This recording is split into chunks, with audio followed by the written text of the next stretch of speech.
عمل اللہ تبارک و تعالیٰ کے فضل و کرم سے گھر سے غربت اور تنگ دستی ختم ہو جائے گی اور گھر میں مال و دولت کی بارش ہونا شروع ہو جائے گی۔ تحقیق انسان کا واحد مقصد یہ ہے کہ انسان اللہ تعالیٰ کی عبادت و بندگی کرے۔ اس کے علاوہ جتنے بھی امور ہیں جن کو انسان انجام دیتا ہے، اس لیے بھی تاکہ وہ عبادت الہی کے معاملے میں انسان کے معاون بن سکیں۔ انسان کی صحت و تندرستی، قوت و طاقت، مال و دولت، کھانا پینا، غرض ہر ایک چیز اس لیے ہے تاکہ انسان ہو کر اپنے اصلی مقاصد کو انجام دے سکے۔ عبادت اللہ تبارک و تعالیٰ کے حکم اور نافذ کردہ چیزوں کو انجام دینا اور منع چیزوں سے رک جانا، لیکن عبادات کے اندر بھی فرق مراتب کا لحاظ کیا گیا ہے، یعنی ان کی انجام دہی کی صورت میں مرتب ہونے والے اجر و ثواب میں بڑا فرق ہے۔ چنانچہ کچھ امور ایسے ہیں جن کی فضیلت و اہمیت اور اجر و ثواب بہت زیادہ ہیں، اور کچھ ایسے ہیں جن کا اجر و ثواب دیگر عبادتوں کی نسبت کچھ کم ہے۔ نفل عبادات میں تہجد کی نماز قبولیت کی ضامن۔ نماز تہجد قربت الہی کا ذریعہ ہے۔ یہ نماز خوشنودی رب کا باعث ہے، اس سے حسنات میں اضافہ ہوتا ہے، گناہ معاف ہوتے ہیں اور درجات بلند ہوتے ہیں۔ نماز تہجد سے محبت الہی کا حصول ہوتا ہے۔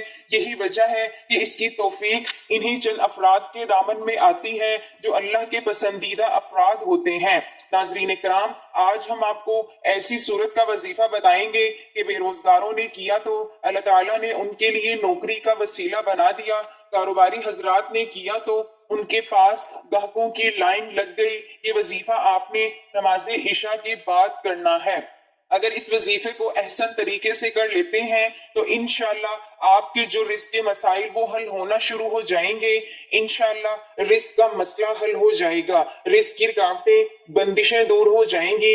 یہ ایک ایسی صورت ہے جن لوگوں نے بھی پڑھا اللہ تعالیٰ نے اسے غنی بنا دیا، جن لوگوں نے بھی اس کو کیا ان کے کاروبار خوب پھلے پھولے ہو گئے۔ آج آپ کے لیے یہ وظیفہ لے کر آئے ہیں، قرض کے بوجھ تلے دبے انسان اس کو کریں، انشاءاللہ آپ کامیاب ہوں گے۔ لیکن ظاہری اسباب آپ نے لازماً تیار کرنے ہیں، تو یہ وظیفہ کسی بھی نماز کے بعد کر سکتے ہیں، لیکن نماز عشاء کے بعد زیادہ بہتر رہے گا۔ اس وظیفے کو خواتین بھی کر سکتی ہیں، بہنیں بھائی بزرگ سب اس وظیفے کو کر سکتے ہیں۔ اس وظیفے کو آپ ایک دوسرے کے لیے بھی کر سکتے ہیں، بھائی بہنوں کے لیے کر سکتے ہیں، بہنیں بھائی کے لیے کر سکتی ہیں، والدین بچوں کے لیے کر سکتے ہیں۔ یہ وظیفہ سورۃ فاتحہ کا وظیفہ ہے۔ مشائخ اور بزرگان دین کہتے ہیں رزق کے اندر کامیابی چاہتا ہے جو دین اور دنیا کے اندر ترقی چاہتا ہے، اور جو رزق کے اندر برکت چاہتا ہے اس صورت کو اپنا لے۔ آپ نے یہ کرنا ہے کہ کوئی ایک ٹائم مقرر کر لے۔ اس وظیفے کو جائز حاجات کے لیے اس لیے نہیں کرنا کہ امیر و دولت بن جاؤں گا تو اپنے خاندان والوں کو نیچا دکھاؤں گا۔ فخر و غرور نکال کر صرف عاجزی انکساری کے ساتھ اس وظیفے کو کرنا ہے۔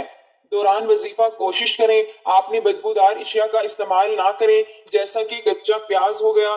مرد حضرات تمباکو نوشی سے پرہیز کریں، اس کے علاوہ حلال کا لقمہ کھائیں اور گناہ سے بچیں، حرام رزق سے دور رہیں۔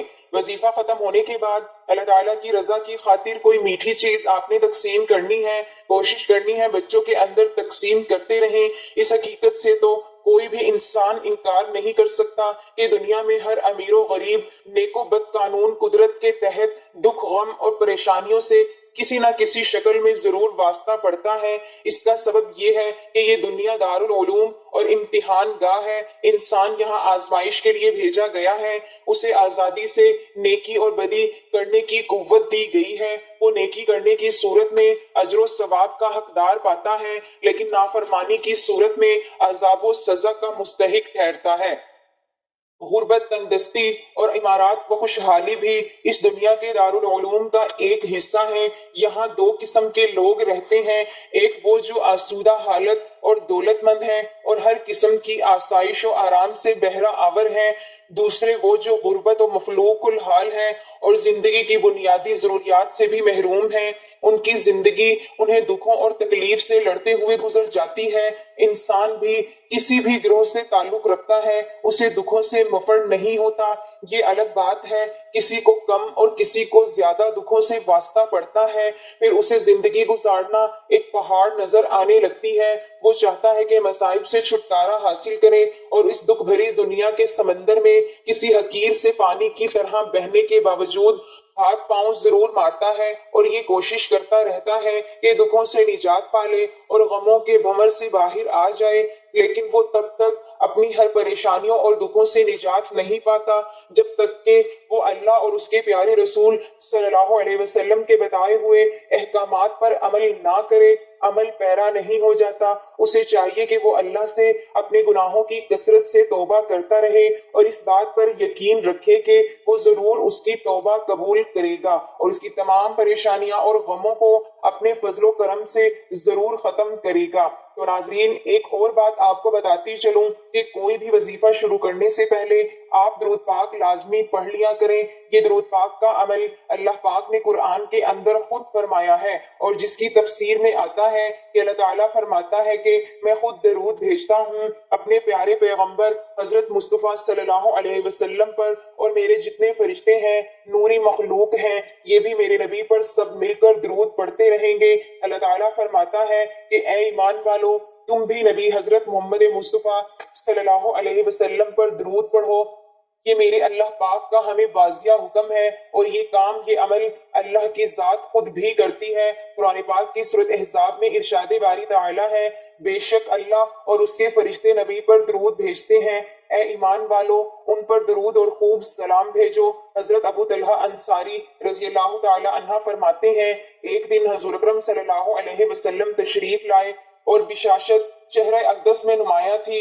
ارشاد فرمایا، میرے پاس حضرت جبرائیل علیہ السلام آئے اور کہا، آپ کا رب عز و جل فرماتا ہے، کیا آپ راضی نہیں کہ آپ کی امت میں جو کوئی آپ پر درود بھیجے میں اس پر 10 بار درود بھیجوں گا، اور آپ کی امت میں کوئی آپ پر سلام بھیجے میں اس پر 10 بار سلام بھیجوں گا۔ حضرت عبداللہ بن مسعود رضی اللہ تعالی عنہ سے روایت ہے، حضور پر نور صلی اللہ تعالی علیہ وسلم نے ارشاد فرمایا، قیامت کے دن مجھ سے سب لوگوں میں قریب وہ ہوگا جس نے سب سے زیادہ مجھ پر درود بھیجا ہے۔ حضرت انس رضی اللہ تعالی عنہ سے روایت ہے، حضور اقدس صلی اللہ علیہ وسلم نے ارشاد فرمایا، جو مجھ پر ایک بار درود بھیجے اور وہ قبول ہو جائے تو اللہ تعالیٰ اس کے 80 برس کے گناہ مٹا دے گا۔ حضرت عبداللہ بن عمر رضی اللہ تعالی عنہما فرماتے ہیں، جو نبی کریم صلی اللہ تعالی علیہ وسلم پر ایک بار درود بھیجے تو اللہ تعالیٰ اس کے فرشتے اس پر 70 بار درود بھیجتے ہیں، اور اللہ نے اپنی پیاری مخلوق جو نوری مخلوق ہے، جس میں جبرائیل، میکائیل، اسرافیل، بے شک بے شمار فرشتے میرے اللہ کے ہیں، وہ سب میرے نبی پر درود بھیجتے ہیں۔ تو اللہ رب العزت فرماتے ہیں کہ میں بھی، میرے تمام نوری مخلوق، فرشتے بھی، اور اب میں بندوں کو بھی حکم دے رہا ہوں کہ وہ مجھ کو مانتے ہیں، جو میرے نبی صلی اللہ علیہ وسلم پر ایمان لے کر آئے ہیں، ان کو بھی حکم دے رہا ہوں کہ یہ عمل تم بھی کرو۔ وہ عمل کون سا ہے؟ اور وہ عمل یہ ہے کہ درود پاک پڑھو۔ اسی طرح درود شریف کے فضائل میں سے ایک اہم فضیلت یہ بھی ہے کہ درود شریف کے بغیر کوئی بھی دعا قبول نہیں ہوتی۔ حضرت سعید بن مسیب رضی اللہ تعالی عنہ حضرت عمر رضی اللہ تعالی عنہ قول نقل کرتی ہیں، مجھے یہ بات پہنچتی ہے کہ جب تک کسی دعا کے ساتھ حضور اکرم صلی اللہ علیہ وسلم پر درود پاک نہ پڑھا ہو، وہ زمین و آسمان کے درمیان معلق رہتی ہے۔ سیدنا جابر بن عبداللہ رضی اللہ تعالی عنہما سے روایت ہے کہ نبی پاک صلی اللہ علیہ وسلم منبر پر جلوہ افروز ہوئے، جب پہلی سیڑھی پر چڑھے تو فرمایا آمین، پھر دوسری سیڑھی پر چڑھے تو فرمایا آمین، پھر تیسری پر چڑھے تو فرمایا آمین۔ صحابہ نے کہا، اللہ کے رسول، ہم نے آپ کو 3 مرتبہ آمین کہتے ہوئے سنا۔ آپ صلی اللہ علیہ وسلم نے فرمایا، جب میں پہلی سیڑھی پر چڑھا تو جبرائیل امین میرے پاس آئے اور کہا، بدبخت ہے وہ شخص جس نے رمضان کا مہینہ پایا پھر وہ گزر گیا، اس کی بخشش نہ ہوئی۔ تو میں نے کہا آمین۔ پھر کہا، بد نصیب ہے وہ بندہ جس نے اپنے والدین یا دونوں میں سے ایک کو پایا اور انہوں نے اس کو جنت میں داخل نہ کرایا۔ تو میں نے کہا آمین۔ پھر کہا، کم بخت وہ شخص جس کے سامنے آپ کا ذکر ہو اور اس نے آپ پر درود نہ پڑھا ہو؟ میں نے کہا آمین۔ ناظرین کرام، خود ہی اندازہ لگاؤ کہ کتنی سخت وعید آئی ہے۔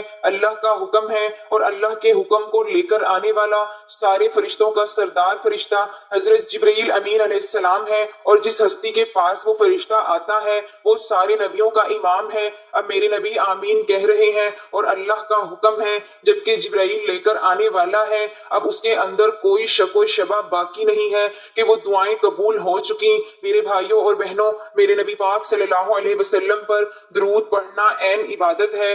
دیکھو، اللہ نے دو فرشتے مقرر کیے ہیں، ایک دائیں اور ایک بائیں، اور جب وہ درود انسان پڑھتا ہے تو یہ دونوں فرشتے لکھنا شروع کر دیتے ہیں۔ یہ واحد عمل ہے۔ کسی نے پوچھا کہ نیکیوں والے فرشتے کو تو سمجھ آتی ہے، وہ نیکیاں لکھے گا، جبکہ برائیوں والا کیا لکھتا ہے؟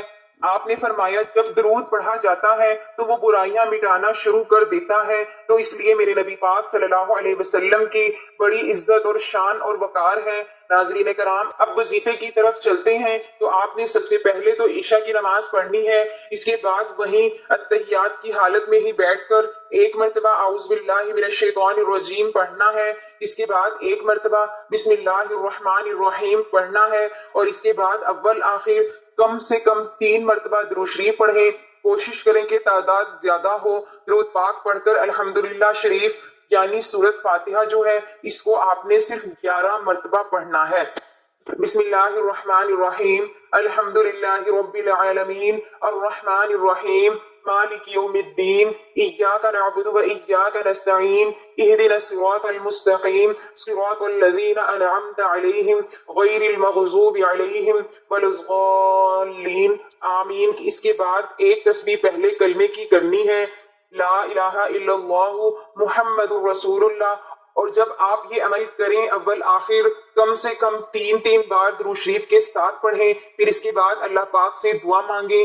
یہ ایسا وظیفہ ہے کہ انشاءاللہ آپ کی کوئی بھی دعا رد نہیں ہوگی۔ یہ انتہائی طاقتور اور آزمودہ ہے، یہ بہت ہی مجرب وظیفہ ہے۔ میں نے سوچا کہ یہ تحفہ اپنے ناظرین کو بھی دے دوں، کیونکہ اس دور میں کافی لوگ پریشان ہیں، روپے پیسے کی کمی ہے۔ انشاءاللہ العزیز اللہ رب العزت آپ کو بھی اپنے فضل و کرم سے اس مالی تنگدستی سے نجات دے گا انشاءاللہ، اور خوشخبری ملے گی۔ اور یہ عمل ایمانداری کے ساتھ اور مکمل یکسوئی کے ساتھ کرو۔ حضرت ابو ہریرہ رضی اللہ تعالی عنہ سے روایت ہے کہ عرض کیا گیا، یا رسول اللہ صلی اللہ علیہ وسلم، قیامت کے روز آپ کی شفاعت کا سب سے زیادہ مستحق کون ہوگا؟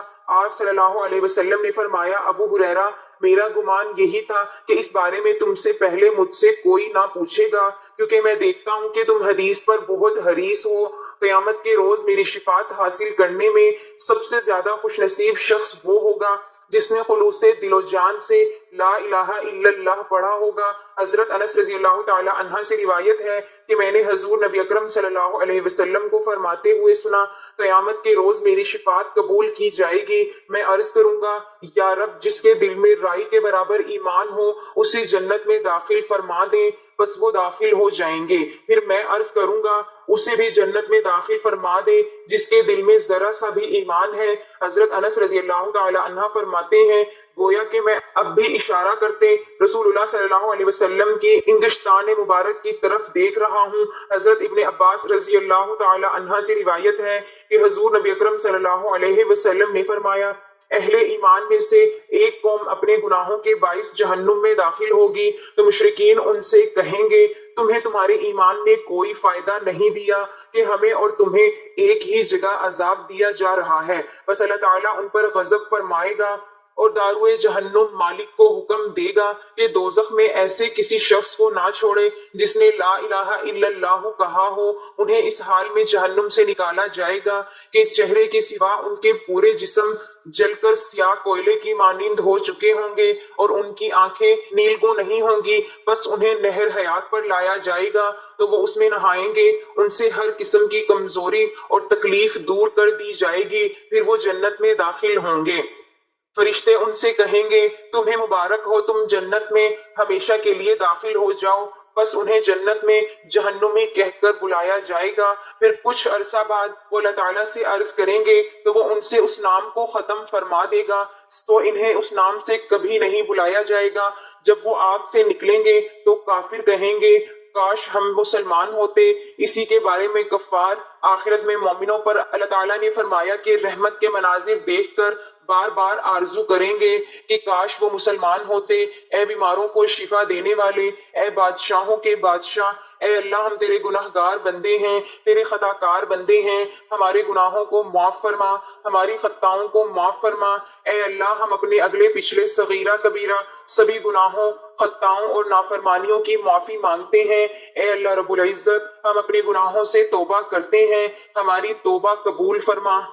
اے اللہ ہم گناہ گار ہیں، سیاہ کار ہیں، بدکار ہیں، تیرے احکام کے نافرمان ہیں، ناشکرے ہیں، لیکن میرے معبود تیرے نام لیوا بندے ہیں، تیری توحید کی گواہی دیتے ہیں۔ تیرے سوا کوئی عبادت کے لائق نہیں ہے، تیرے سوا کوئی بندگی کے لائق نہیں ہے، تیرے سوا کوئی تعریف کے لائق نہیں ہے۔ میرے معبود ہمارے گناہ تیری رحمت سے بڑے نہیں ہیں، تو اپنی رحمت سے ہمارے گناہ معاف کر دے۔ اے اللہ پاک ہمیں گمراہی کے راستے سے ہٹا کر صراط المستقیم کے راستے پر چلنے والا بنا دے۔ اے اللہ ایسی نماز پڑھنے کی توفیق عطا کر جس نماز سے تو راضی ہو جائے، زندگی میں ایسے نیک اعمال کرنے کی توفیق عطا کر جن اعمالوں سے تو راضی ہو جائے، ہمیں ایسی زندگی گزارنے کی توفیق عطا کر جس زندگی سے تو راضی ہو جائے، ایمان پہ زندہ رکھ اور ایمان پہ ہی موت عطا کر۔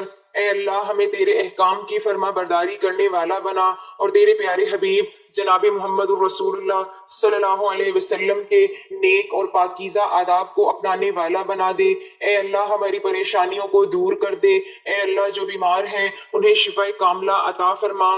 اے اللہ جو بے اولاد ہیں انہیں اپنے خزانوں میں سے نیک اور صالحہ اولاد عطا فرما۔ اے اللہ جن کے جو کام رکے ہوئے ہیں وہ پورے کر دے۔ اے اللہ بچھڑوں ہوں کو ملا دے۔ اے اللہ شادی شدہ جوڑوں میں محبت اور خلوص پیدا کر دے اور ان کی زندگیوں میں برکت ڈال دے۔ اے اللہ تمام لڑکے اور لڑکیوں کے نصیب اچھے کر دے۔ اے اللہ جو قرض کے بوجھ تلے دبے ہوئے ہیں ان کا قرض جلد سے جلد ادا کروا دے۔